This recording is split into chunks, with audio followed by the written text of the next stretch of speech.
20% लोगों से ही हमें खतरा है, इनसे बच करके रहना है। 20% लोगों को तो खतरा होना चाहिए 80% लोगों से, लेकिन वो लोग सुरक्षित महसूस कर रहे हैं और हमको बताया जा रहा है कि हम खतरे में हैं। हिंदू महाराज खतरे में हो ही नहीं सकते। तो फिर ये नेता सब ऐसी बातें क्यों कर रहे हैं? अपनी राजनीतिक रोटियां चमकाने के लिए, अपनी राजनीतिक रोटियां सेकने के लिए। उसे क्या जरूरत है? जनता तो उसके साथ है। जनता वंता कोई नहीं, मुसलमान का एंगल देकर चुनाव कोई जीतना चाहते हैं। अगर वाकई में धर्म खतरे में है तो अमित शाह अपने लड़के को भेजें, अगर धर्म खतरे में है तो अनुराग ठाकुर अपने लड़के को भेजें, अगर धर्म खतरे में है तो राजनाथ अपने लड़के को भेजें, स्मृति ईरानी अपनी बिटिया को भेजें, तब धर्म बचेगा, तब अनुराग ओझा आगे जाए। अनुराग ओझा के हाथ में कलम नहीं पकड़ाना चाहती है, लेकिन अनुराग ओझा के हाथ में झंडा पकड़ा के जय श्री राम और मस्जिद के सामने मुजरा करवा युद्ध करने की बात करते हैं। सरकार नहीं बनने वाली है। इस बार महाराष्ट्र की जनता किसके साथ में है दुनिया जान चुकी है। इंडिया गठबंधन के साथ में महाराष्ट्र की जनता मोहब्बत बांट रही है, सबको साथ लेने की बात कर रही है। आपके घर में कोई है ब्याह करने लायक? आप बताइए। नहीं है तो भाजपा वाले मोहब्बत करते हैं तो कर दीजिए। मेरा दिमाग थोड़ा दूसरा टाइप का है, फिर मैं उधेड़ने पे आ जाऊंगा ना। अनुराग ओझा, सवालों का जवाब नहीं है, सवाल का जवाब तो दीजिए। भारतीय जनता पार्टी ने क्या नफरत फैलाई है? नफरत मिथुन चक्रवर्ती ने क्या किया है?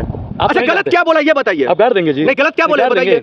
गुटी गुटी काटेंगे। कि किसान सेफ कब होगा, महिला सेफ कब होगी, युवा सेफ कब होगा, दलित कब सेफ होगा, पिछड़ा कब सेफ होगा, अल्पसंख्यक कब सेफ होगा? मोदी राज में सब सेफ है। अनुराग ओझा मोदी जी के राज में सब सेफ है। मैं फिर सवालों का जवाब दीजिए। मोदी जी के राज में सब सेफ है। मोदी जी के राज में सब सेफ है। मोदी जी के राज में सब सेफ है। मुसलमान दाढ़ी और टोपी लगाकर कब अपने आप को सुरक्षित महसूस करेगा? सड़कों पर घूम रहे सुरक्षित महसूस। कुछ लोग आए थे मुजरा बंद करवाने, लेकिन सिक्कों की खनक देखकर खुद मुजरा करने कर रहे हैं। तू तय करेगा, तू तय करेगा, तू तय करेगा, तू तय करेगा। इतना मारेंगे ना, इतना मारेंगे कि सारी पत्रकारिता तुम्हारे पीछे घुस जाएगी। आपके चाचा जिनकी 24 घंटा तू दलाली करता है, वो कितना पढ़ा लिखा है? वो कितना पढ़ा लिखा है? उस संविधान की किताब को कहता है खाली बुक है। बोला दादा कि नहीं बोला है कि वो खाली बुक है जो राहुल गांधी लेकर चलता है। अगर उस संविधान को पढ़ लेते, वो चुनर धानी भूल जाते, वो पुरवा की रवानी भूल जाते। अगर 4 दिन संविधान को पढ़ लेते तो सारी संविधान को रहने पत्रकारों को धमकी। अरे पत्रकार को तो लतियाना चाहिए। तू जेल भेजेगा, तू जेल भेजेगा। मोदी जी भेजेंगे? मोदी जी क्यों भेजेंगे? अगर लोकतंत्र में आवाज उठाना जेल भेजना है तो अनुराग ओझा बोलता रहेगा। राष्ट्र में अब एक नए धर्म युद्ध की आगाज हो चुका है। इसी पर चर्चा करने के लिए हमारे साथ अनुराग ओझा जुड़े हुए हैं। क्या लगता है अब महाराष्ट्र में आम मुद्दों को छोड़ करके धर्म युद्ध शुरू हो गया? देखिए, धर्म युद्ध की बात डिप्टी सीएम जी कर रहे हैं। उनका लड़का विदेश में पढ़ रहा है।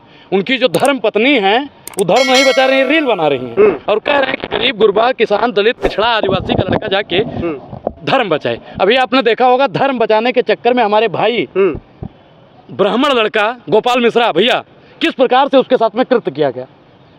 अनुराग ठाकुर का लड़का विदेश में पढ़ेगा। मोदी जी के तो बाल बच्चा नहीं है। आप चाहते हैं धर्म बचाना छोड़ दे देश की आम लोग या फिर धर्म हमारा खतरे में नहीं है। न हिंदू खतरे में है, न मुसलमान खतरे में है। धर्म खतरे में नहीं है। सिर्फ और सिर्फ राजनीतिक रोटियां सेकने के लिए वर्तमान सरकार कहती है कि धर्म खतरे में है। धर्म को किससे खतरा हो सकता है? धर्म को आखिर खतरा किससे है?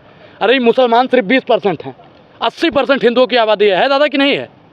और खतरा किससे है? जो 20% लोग हमको मारेगा। तो यही लोग तो कह रहे हैं ना, जो 20% लोगों से ही हमें खतरा है, इनसे बच करके रहना है। 20% लोगों को तो खतरा होना चाहिए 80% लोगों से, लेकिन वो लोग सुरक्षित महसूस कर रहे हैं और हमको बताया जा रहा है कि हम खतरे में हैं। हिंदू महाराज खतरे में हो ही नहीं सकते। तो फिर ये नेता सब ऐसी बातें क्यों कर रहे हैं? अपनी राजनीतिक रोटियां चमकाने के लिए, अपनी राजनीतिक रोटियां सेकने के लिए। उसे क्या जरूरत है? जनता तो उसके साथ है। जनता वंता कोई नहीं साथ में है। जनता उनका साथ में नहीं, सिर्फ और सिर्फ हिंदू मुसलमान का एंगल देकर चुनाव कोई जीतना चाहते हैं। अगर वाकई में धर्म खतरे में है तो अमित शाह अपने लड़के को भेजें, अगर धर्म खतरे में है तो अनुराग ठाकुर अपने लड़के को भेजें, अगर धर्म खतरे में है तो राजनाथ अपने लड़के को भेजें, स्मृति ईरानी अपनी बिटिया को भेजें, तब धर्म बचेगा, तब अनुराग ओझा आगे जाए। अनुराग ओझा के हाथ में कलम नहीं पकड़ाना चाहती है सरकार, कलम नहीं पकड़ाना चाहती है, लेकिन अनुराग ओझा के हाथ में वो झंडा पकड़ा के जय श्री राम और मस्जिद के सामने मुजरा करवाना चाहती है। अनुराग ओझा जानता है कि राम को मन में रखते हैं, राम प्रेम से प्रकट होते हैं। किसी मस्जिद के सामने जाकर जय श्री राम का नारा लगाना, किसी के मस्जिद पर चढ़कर पताका फाड़ने से फिर भी तो सरकार बनाने ही जा रही है महाराष्ट्र में भारतीय जनता पार्टी। देखिए, वो धर्म युद्ध करने की बात करते हैं। सरकार नहीं बनने वाली है। इस बार महाराष्ट्र की जनता किसके साथ में है दुनिया जान चुकी है। इंडिया गठबंधन के साथ में महाराष्ट्र की जनता है, क्योंकि महाराष्ट्र छत्रपति शिवाजी महाराज की भूमि है। छत्रपति शिवाजी महाराज को किस प्रकार से अपमानित किया गया दुनिया जानती है। मूर्ति बनाया गया, मूर्ति में घोटाला किया गया और 6 महीना के अंदर ही वो मूर्ति गिर जाती है। ये छत्रपति शिवाजी महाराज का अपमान है कि नहीं है? और महाराष्ट्र का लोग इस बार छत्रपति शिवाजी महाराज के अपमान का बदला वोट से लेंगे। लेकिन किन मुद्दों पर चुनाव होगा? एक तरफ तो धर्म युद्ध हो रहा है, दूसरी तरफ जो आम लोगों की बातों भारतीय जनता पार्टी कर रही है। देखिए, महाराष्ट्र का चुनाव मोहब्बत और नफरत की लड़ाई पर है। महाराष्ट्र की जनता नफरत का त्याग करके मोहब्बत की ओर जाइए। इसीलिए तो भारतीय जनता पार्टी कहती है जो हमारी तरफ जनता आ रही है, इसीलिए भारतीय जनता पार्टी मेरे तरफ जनता आ रही है क्योंकि मैं मोहब्बत फैला रहा हूँ, मैं मोहब्बत फैला रहा हूँ। अरे भारतीय जनता पार्टी मोहब्बत फैला रहे, कहाँ आप लोग जो है फंसे हुए हैं? भारतीय जनता पार्टी कहाँ ने मोहब्बत फंसा की है? अच्छा, अब आपसे पूछें। हाँ पूछिए। रेड कॉर्पोरेट इधर बिछाया हुआ है, इधर कटीले तार हैं, आप किस पर चलना पसंद करेंगे? किस पर चलना पसंद करेंगे? मेरे सवाल का जवाब दीजिए। अरे जनता, देश की जनता को छोड़ दीजिए, आप बताइए कि कारपोरेट पे चलेंगे या तार पे अनुराग चलेंगे? ओझा आप बताइए, आप किस पर चलेंगे? मैं तो कारपोरेट पे चलूंगा, आप किस पर चलेंगे इसका जवाब दीजिए मुझे। आप किस पर चलेंगे इसका जवाब दीजिए। तो कांटा पर चलेगा कौन आखिर? कांटा पर प्रधानमंत्री नरेंद्र मोदी जी चाहते हैं कि इस देश की जनता हिंदू मुसलमान पर बटकर उसी कटीले तार पर चलाएं। राहुल गांधी जी कहते हैं कि रेड कॉर्पोरेट मोहब्बत की दुकान है, देश की जनता, देश की तमाम आवाम उस रेड कॉर्पोरेट। सबका साथ सबका विकास मोदी जी कहते हैं, राहुल गांधी नहीं। देखिए, सबका साथ और सबका विकास और सबके विश्वास की अगर बात होती है तो इन्हीं के पार्टी के नेता जिंदा गाड़ देने की बात क्यों करते हैं, मुल्ले कटमुल्ले करने की बात क्यों करते हैं? अगर ये सबका साथ सबका विकास और सबके विश्वास की बात करते हैं तो इलाहाबाद में हमारे भाइयों को क्यों पीटा गया? अगर ये सबका साथ सबका विकास सबके विश्वास की बात करते हैं तो बहुजनों को आए दिन क्यों अपमानित किया जाता है? अगर ये सबका साथ सबका विकास और सबके विश्वास की बात करते हैं तो पत्रकार सच्चाई दिखाता है तो उसके ऊपर एनएसए क्यों लगाया जाता है? अगर ये सबका साथ सबके विकास और सबके विश्वास की बात करते हैं तो किसानों की एमएसपी क्यों नहीं लागू की जाती है? अगर ये सबके साथ सबके विकास और सबके विश्वास की बात करते हैं तो महिला सशक्तिकरण क्यों नहीं होता है? अगर सबका साथ सबका विकास और सबके विश्वास की बात करते हैं तो न्यायालय में करोड़ों फाइलें पेंडिंग में पड़ी हैं, उसका फैसला क्यों नहीं होता है? सबका साथ सबका विकास और सबके विश्वास की अगर ये बात करते हैं तो देश में अराजकता क्यों फैला रहे हैं? अगर सबका साथ सबका विकास और सबके विश्वास की बात करते हैं तो देश में नफरत क्यों फैला रहे हैं? ये बात पूछता है। अराजकता कौन फैला रहा है? भाजपा। भारतीय कैसे कैसे कैसे ये तो बताइए। भारतीय जनता पार्टी तो मोहब्बत बांट रही है, सबको साथ लेने की बात कर रही है। आपके घर में कोई है ब्याह करने लायक? आप बताइए। नहीं है तो भाजपा वाले मोहब्बत करते हैं तो कर दीजिएगा। देखिए भाई, मेरा दिमाग थोड़ा दूसरा टाइप का है, फिर मैं उधेड़ने पे आ जाऊंगा ना। अनुराग ओझा, सवालों का जवाब नहीं है आपके पास, सवाल का जवाब तो दीजिए। कौन सा भारतीय जनता पार्टी ने क्या नफरत फैलाई है? नफरत मिथुन चक्रवर्ती ने क्या किया? क्या किया है? अच्छा, गलत क्या बोला ये बताइए। आप गाड़ देंगे जी? नहीं, गलत क्या बोला बताइए। गुटी गुटी काटेंगे। उपद्रवियों को छोड़ दिया जाएगा देश में, उपद्रवियों को छोड़ दिया जाएगा देश में। कानून है कि नहीं? को छोड़ दिया जाएगा। बाबा साहब ने संविधान बनाया कि नहीं बनाया? 1670 कानून हुए उसमें कि नहीं है?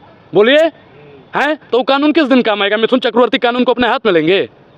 बोलिए दादा, मिथुन चक्रवर्ती अपने हाथ में लेंगे? उस पर कार्रवाई भी तो हुआ है, ये बताइए आप, कार्रवाई हुआ है कि नहीं हुआ? देखिए, लश्कर भी तुम्हारा है, सरदार भी तुम्हारा है, तुम सच को झूठ दिखा दो, अखबार भी तुम्हारा है। इस दौर के फरियादी जाए तो कहाँ जाए? अदालत भी आपकी है, सरकार भी आपकी है।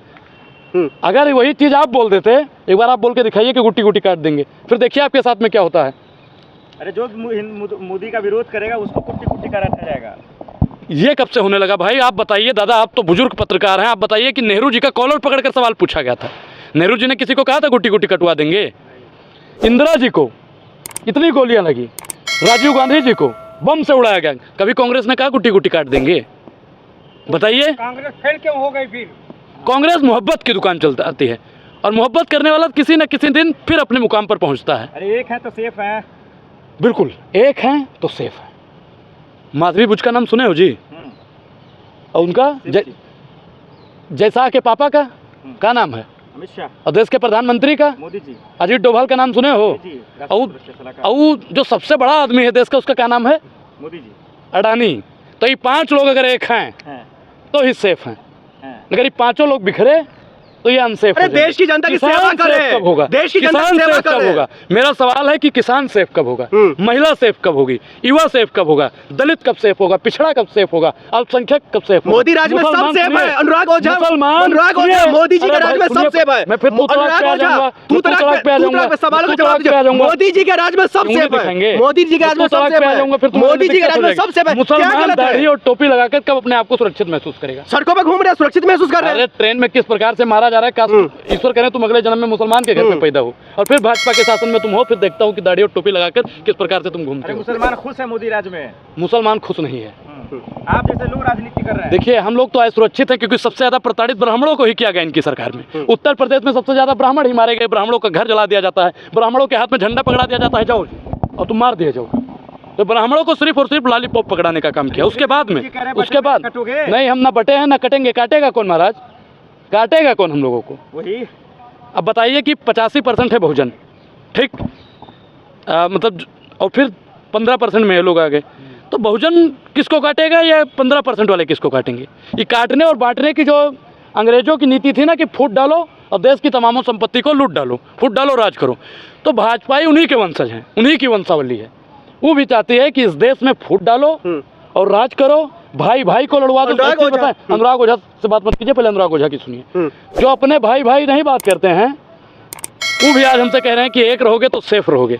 अरे मोदी जी अपने घर वालों से काहे नहीं बात करते हैं? जब एक मोदी जी को और का क्या नाम था उनकी पत्नी का, यशोदा बहन, वो दोनों एक साथ क्यों नहीं रहे? एक रहते तो सेफ रहते, और सेफ रहते तो बाल बच्चा होते। मोदी जी के एक रहने की, सेफ रहने की बात हो या बटे को कटो पे, तो मीडिया तो लगातार इनकी जस्टिफाई कर ही रही है कि ये तमाम चीजें सही है। नहीं तो आप भी तो जस्टिफाई ही कर रहे हैं।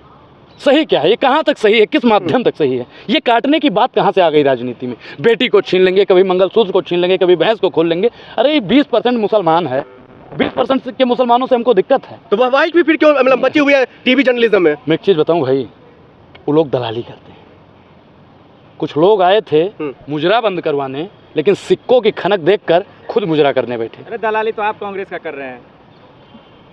तू तय करेगा, तू तय करेगा, तू तय करेगा, राहुल गांधी की तू तय करेगा। इतना मारेंगे ना, इतना मारेंगे कि सारी पत्रकारिता तुम्हारे पीछे घुस जाएगी। शांत रहकर तमीज से बात कीजिएगा। तालीमें नहीं है, आपने लिया तालीम आप जाइए लीजिएगा। राहुल गांधी जी जितना पढ़े लिखे हैं इस देश का, 2-3 नेताओं का नाम बताइए, 2-3 नेताओं का नाम बताइए। राहुल गांधी कितना पढ़े? आपके चाचा जिनकी 24 घंटा तू दलाली करता है, वो कितना पढ़ा लिखा है? वो कितना पढ़ा लिखा है? उस संविधान की किताब को कहता है खाली बुक है। बोला दादा कि नहीं बोला? मोदी बोलता है कि वो खाली बुक है जो राहुल गांधी लेकर चलता है। अगर उस संविधान को पढ़ लेते, वो चुनर धानी भूल जाते, वो पुरवा की रवानी भूल जाते। अगर 4 दिन संविधान को पढ़ लेते तो सारी लंतारानी भूल जाते। संविधान को रहने चुप। पत्रकारों को धमकी। अरे पत्रकार को तो लतियाना चाहिए। तू जेल भेजेगा, तू जेल भेजेगा। मोदी जी भेजेंगे? मोदी जी क्यों भेजेंगे? अगर लोकतंत्र में आवाज उठाना जेल भेजना है तो अनुराग ओझा बोलता रहेगा। अगर लोकतंत्र से, सत्ता से सवाल पूछना अगर आपके हिसाब से जेल भेजना है तो अनुराग ओझा बोलता रहेगा। दमन में तेरे दम है कितना, देख लिया है देखेंगे। जेल में तेरे जगह है कितना, देख लिया है देखेंगे। जब तक जेल में चना रहेगा, आना जाना लगा रहेगा। बहुत बहुत धन्यवाद।